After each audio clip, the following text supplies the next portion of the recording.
راك خدام وحبيت تحط الاستقالة تاعك، لا ديميسيوني، تروح ما تزيدش تولي تحطها وتروح تستقيل ديريكت، ما تزيدش تولي البوست تاعك، ولا تحطها وتسنى سمانة ولا شهر ولا 3 شهور باش ياكسبتيو لك وتخرج.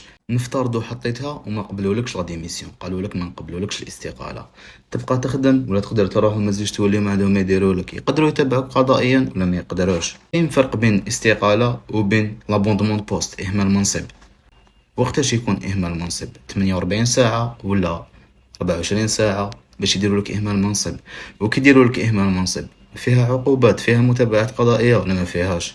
كي يديروا لك إهمال منصب ولا دير استقالة، نفس النتائج القانونية. دوك أنا حبيت ندير استقالة، جو سي كو من حقي يمدولي شهادة عمل، من حقي يمدولي شهادة الراتب ولا الأجر. كي دير أبوندمون دو بوست إهمال منصب يمدولك شهادة العمل ولا شهادة الأجر، يمدولك لافيلياسيون تاعك في لاكناس ما يمدوها لكش.